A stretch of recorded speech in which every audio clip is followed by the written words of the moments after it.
Saudações tricolores, sejam bem-vindos ao canal Máquina Tricolor. Eu me chamo Leandro Goulart e sou torcedor da primeira e mais importante instituição futebolística desse país. Uma saudação bem seca mesmo. Eu acho que o momento atual do Fluminense não nos inspira a sorrir. E mais ainda para mim, se torna mais preocupante porque eu faço leituras da nossa instituição relacionadas a jogadores, treinadores, direção do clube e até mesmo da torcida. E isso me leva a um horizonte que não é legal. E por conta do último vídeo que eu gravei, que geraram diversos comentários, desde já agradeço a todos que comentaram aqui, isso ajuda muito o canal. E também me ajuda a desenvolver novos conteúdos e a gente debater Fluminense alto nível. Aí eu resolvi gravar esse vídeo aqui, para deixar algumas coisas bem claras, que parece que não ficaram no último vídeo. Até para vocês entenderem melhor a minha opinião. Para que vocês não exijam de mim aquilo que eu não possa dar. A partir do momento que vocês entendem meu ponto de vista, vocês vão falar, pô, não, através desse ponto de vista ele tá falando isso, então não tem como eu questionar o cara, pô. Não tem como eu dizer que o cara tá errado, porque cada um tem seu ponto de vista. Se eu enxergo a coisa de um jeito, eu vou emitir minha opinião baseada naquilo que eu enxergo. Não tô falando aqui pra vocês que o que eu enxergo está certo, que a minha opinião está certa. Eu fiz esse canal aqui porque muitos amigos, mas muitos mesmo, me pediram. Falou, pô, faz um canal, cara, contribui que as suas opiniões são legais, sua visão é legal. Então por isso eu fiz o canal. Eu não fiz o canal interessado em fama, em nada disso. A galera que me encontra na rua aí até percebe como eu fico, de certa forma, até desconfortável, assim, quando o pessoal vem me abraçar e tal, porque eu me considero um cara comum. Eu apenas dou minha contribuição aqui através do canal. E torço para que o canal cresça, para que essa contribuição atinja cada vez mais a torcida do Fluminense e possa ajudar. O objetivo é ajudar. O canal não tem outro objetivo a não ser ajudar a instituição e a torcida do Fluminense. Mas antes de eu começar a destrinchar aí o assunto de hoje, vou pedir já para você dar o like e ajudar o canal a chegar a 5 mil inscritos. Falta até um número relativamente baixo para isso acontecer. Então, se você não tiver inscrito, se inscreve aí e continue mantendo o ritmo aí nos comentários, que está muito legal, isso ajuda muito o canal, beleza? Então vamos começar o assunto aí, vamos fluminenciar. Teve uma pessoa que comentou aí, eu digo uma pessoa porque a gente não sabe, às vezes a pessoa usa um pseudônimo, né? E não é. Às vezes, por exemplo, a pessoa que comentou tá com o nome de mulher, mas às vezes não é mulher, acho que é Maria Creuza, eu esqueci o nome agora. E ela falou assim, a sua visão sobre o Diniz está errada, sobre o que você falou sobre ele tá errado e tal. Eu vou deixar uma mensagem para você que escreveu isso e até pra galera. Não é a minha visão sobre o Diniz não, tá? Sobre o trabalho dele. É o que ele já deixou bem claro para nós. O que ele pensa sobre o trabalho dele, o que ele pensa sobre o Fluminense e sobre os jogadores. Não é a minha opinião não, gente. Eu não tô aqui conjecturando em relação a absolutamente nada sobre o Diniz. Eu tô apenas falando em cima de constatações, fatos que ele mesmo nos traz. Não sou eu que estou criando da minha cabeça que o Diniz coloca como prioridade na carreira dele recuperar atletas. Ele deixou isso bem claro, ele falou isso, com todas as letras. Não sou eu que estou dizendo aqui que para o Diniz esse jogo contra o Flamengo foi apenas mais um. E para os jogadores também. Eles deixaram isso bem claro, falaram com todas as letras. O meu comentário é em cima do que eles nos trazem. Tem coisas aqui no canal que eu vou conjecturar, mas no geral não é muito a minha não, tá? Eu falo baseado em cima daquilo ali que eu estou enxergando e que muitas das vezes o cara coloca na tua cara aqui, ó. Pega o livro, abre na tua cara aqui, ó. Foi o que o Diniz fez, pô. Ele deixou bem claro. Ele não tem prioridade de ser campeão. Tanto é que ele, de certa forma, se você puxar as entrevistas do último título que a gente conquistou, sobre o nosso arquirrival, ele deixa bem claro que o título para ele é algo de segundo plano. Ele falou isso no discurso dele lá na premiação. Então, acho que é importante vocês ficarem ligados e se darem conta do que realmente é o Diniz e o seu trabalho. Eu acho que uma coisa que cabe destacar aqui, que é muito importante, a gente deixar bem claro aqui no canal, é o seguinte. Pra galera que curte o trabalho do Diniz, né? A forma de trabalhar dele, gente, nem todo mundo curte, tá? Tem muita gente que torce pro Fluminense que não curte o trabalho do cara, pô. E vocês têm que respeitar. Vocês sabem que eu vou a todo jogo. Aqui no Rio eu vou a todos os jogos. Fora, eu vou em vários. E da arquibancada, você tem a percepção do que tá rolando em volta de você, né? A galera reage às coisas que vão acontecendo no campo. O torcedor não aguenta mais o Fluminense ficar de toquinho pra trás, pô. Não aguenta mais. O torcedor não aguenta mais o Fluminense chegar ali nas redondezas da grande área do adversário e ao invés de definir a jogada com perigo, né? Não, o Fluminense continua de toquinho. E muitas das vezes o time adversário vem avançando a marcação e o Fluminense, da grande área do adversário, acaba regressando a bola pro Fábio. O torcedor não aguenta mais isso não, cara. Você que tá aí assistindo o vídeo que é fã do Diniz, saiba que tem muita gente que não é fã dessa forma do Fluminense jogar. Pode até gostar do Diniz por outros aspectos, mas o futebol que o time está entregando em campo, não gosta. E você tem que respeitar isso. A galera que curte o Diniz acha que é um sacrilégio, um absurdo, um pecado, um crime alguém ficar insatisfeito com o trabalho do cara. Eu mesmo, você tem que entender o meu lado, é o que eu falei da questão do ponto de vista. Você tem que entender meu lado. Eu não assisto programa esportivo, cara. Eu não absorvo as coisas que os caras falam do Diniz e falo, caramba, o Diniz é o máximo, o Diniz é legal. Não. A minha opinião é pautada em cima daquilo que eu vejo. A minha opinião aqui no canal é em cima daquilo que é fato, do que eu vejo, tá? Se alguém não gosta, beleza. Se alguém gosta, tranquilo. Eu não assisto o programa da ESPN, da Sport TV, da Band, da Globo, da Fox, seja lá do que for, e falo, reproduzo aquilo que os caras falam. A minha opinião não tem interferência da deles. Não estou aqui dizendo para vocês que a minha opinião é melhor do que a de outro. Estou falando como é a minha opinião. Estou apenas deixando claro aqui, jogando limpo com vocês. Então não queira um deslumbramento da minha parte em relação ao trabalho do Diniz, se ele não entregar um trabalho que eu acho certo, que eu acho correto. A torcida não aguenta mais essa coisa de ver o time com 70% de posse de bola, adversário com 30%, e no final do jogo, a torcida não, né, mas muita gente, e no final do jogo o time adversário nos derrota, pô. Eu acho que cabe falar uma coisa aqui, para deixar bem claro, do seguinte, os defensores do Diniz falam assim, mas ele não tem time, ele não tem elenco, né, falam muito isso. E eu até citei o exemplo do Cuca aqui, que era um treinador, acho que até hoje ele é um treinador assim, que pega um time que não tem grandes estrelas e faz essa equipe jogar um futebol competitivo. Muitas vezes até um futebol de encher os olhos. A gente pode citar o exemplo do Botafogo de 2007. A gente pode citar o exemplo do Fluminense de 2009. Mais recentemente a gente pode citar o exemplo do Santos, que ele levou a final da Libertadores. Para quem não se lembra, a final da Libertadores de 2020 foi Palmeiras e Santos. Palmeiras ganhou com um gol quase nos acréscimos. O Cuca pegou um time com orçamento baixo e transformou aquele time em competitivo. Leandro, você tá querendo dizer que o Fluminense tem que contratar o Cuca? Não tô falando isso, cara. Se você perguntar para mim hoje se o Diniz deve continuar ou não, eu digo para você que deve continuar. O que eu quero é que ele reveja os conceitos dele. O Fluminense não vai contratar o Cuca. E os jogadores que lá estão são jogadores indicados pelo Diniz. Isso é outro fator também que você que está assistindo o vídeo tem que se lembrar. As dispensas, as contratações, tudo foram Diniz, cara. Uma coisa também que eu acho um absurdo é o torcedor do Fluminense falar que o time do Fluminense é fraco. Vou lembrar só uma coisa para vocês. O Fluminense tem no seu elenco ali, dos 11 jogadores que são titulares, 2 jogadores foram convocados para a seleção brasileira, cara. Um é convocado para a seleção colombiana. Que hoje, indiscutivelmente, apesar da catástrofe que houve na última Copa, a Colômbia não ter ido, hoje, indiscutivelmente, a Colômbia é a terceira força no continente. Acho que ninguém aqui duvida disso. Grandes jogadores, seleção qualificada, jogadores tarimbados na Europa, como Borré, que acabou de ser campeão pelo Stuttgart, Quadrado, que é titular da Juventus há muito tempo, e R. Mina, um grande zagueiro, que o Fluminense estava até... Fluminense não, né? Estava especulando esse nome em relação a gente. Então o Fluminense tem 2 jogadores convocados para a seleção brasileira e um para a colombiana.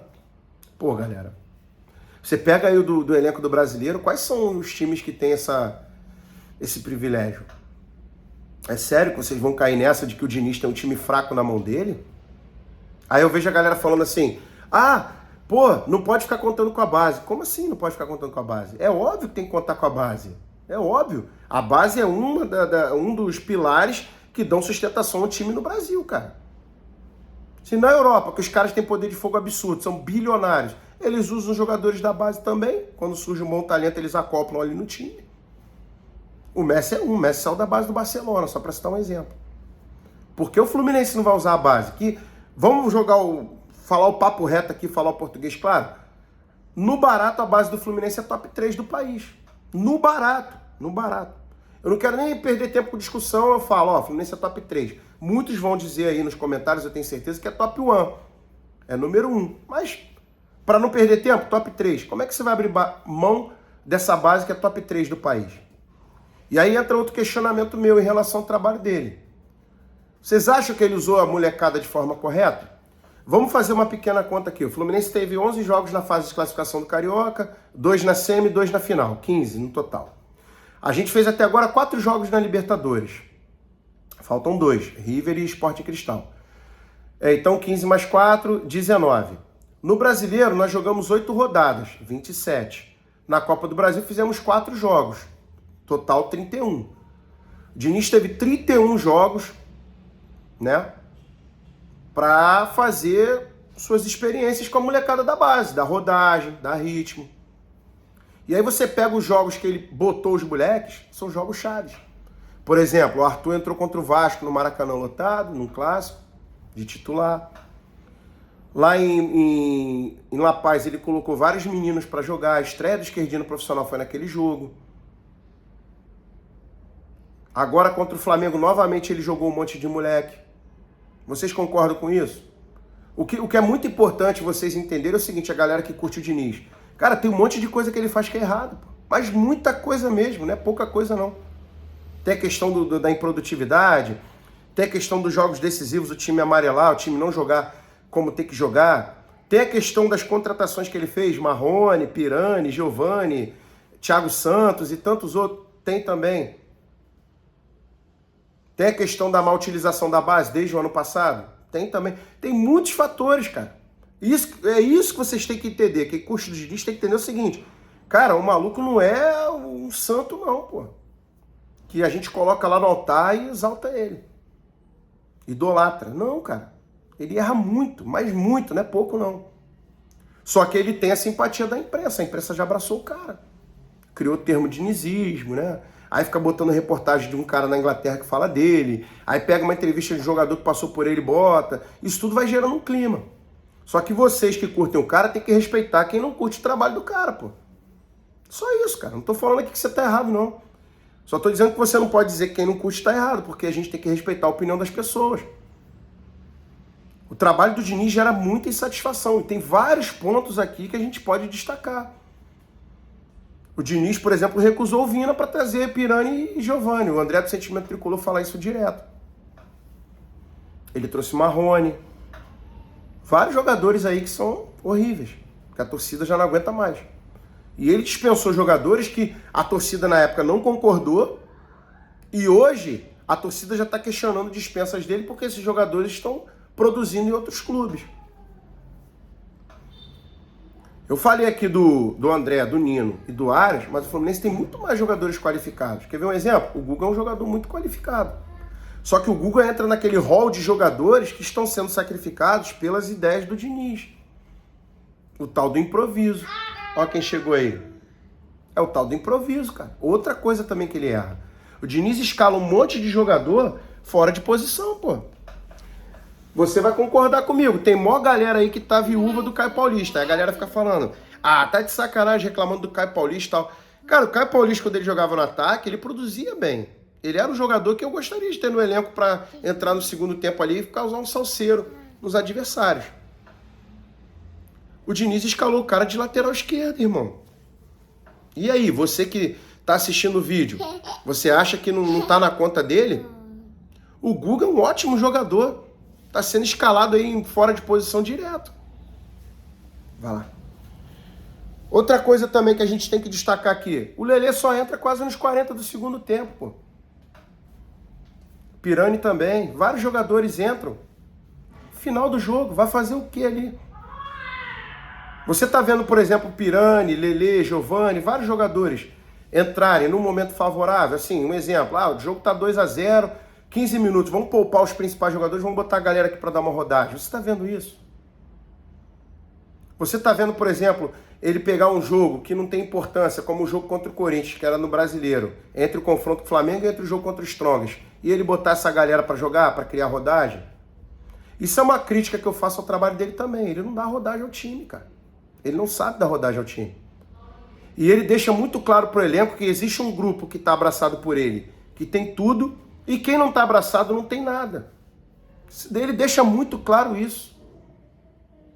E os jogadores transparecem isso, cara. Eu sou um cara que eu sei fazer leitura do clima da pessoa. Os jogadores deixam isso muito claro também, que estão insatisfeitos. Os caras entram com má vontade. A gente fica aqui, pô, entrou fulano, entrou Beltrano, não resolve o jogo. Mas vai resolver como, cara? O cara é improvisado, o cara entra no final do jogo, o cara entra com um cenário completamente desfavorável. O cara não é prestigiado nos momentos que tem que ser. Na hora que você fala, pô, esse jogo aqui é um jogo pro Diniz dar uma poupada nas estrelas, nos principais jogadores, e botar a galera pra rodar. Ele não faz.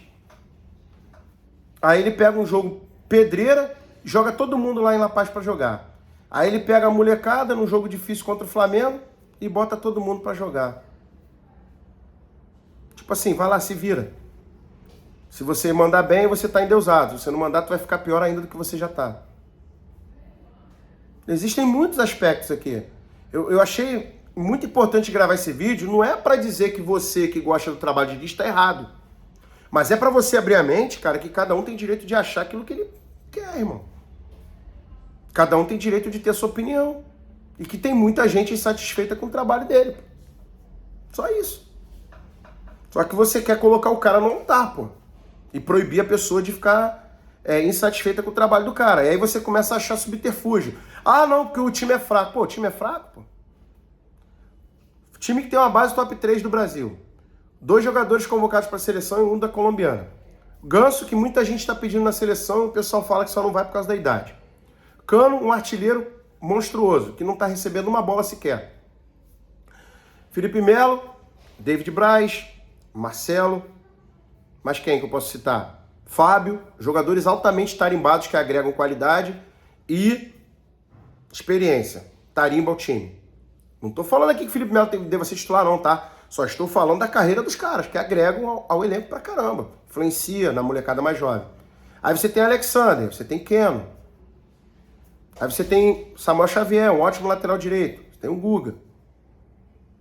Tem o Lima, jogador que fez uma grande temporada com o Ceará no passado. Um jogador que joga vários jogos bem. Aí vem falar que o Diniz não tem peça pra trabalhar. É assim mesmo, a gente perde o Alexander, perde o Marcelo, que na verdade a gente nem perdeu, porque já não tinha. Perde o Keno, que é um jogador que inclusive vocês até, a maioria criticava, e aí desmorona tudo. Vocês acreditam mesmo nisso? Cadê o talento do treinador? Olha lá o exemplo que eu dei do Cuca. Tem outros, vocês mesmo vão chegar nos comentários aí e vão citar outros treinadores, que pegam um time humilde e montam uma equipe competitiva. O próprio Vojvoda do Fortaleza é um exemplo. Ele não tem orçamento grande para trabalhar, ele trabalha com Romarinho, Pikachu, Thiago Galhardo, aquele Tite. Ele trabalha com jogadores assim, gente. E faz um bom trabalho. O Fluminense pode não ter orçamento grande, mas o fato de você não ter um orçamento grande não quer dizer que você não consiga pensar, garimpar grandes jogadores para o seu time. O Fluminense conseguiu montar um grande time. E lembrando, mais uma vez, é a quarta ou quinta vez que eu falo, o Fluminense tem uma base espetacular. Na mão de um treinador, de repente, soubesse utilizar melhor, daria muito mais resultado. Então fica essa reflexão aí, gente. O Fluminense não tem time fraco.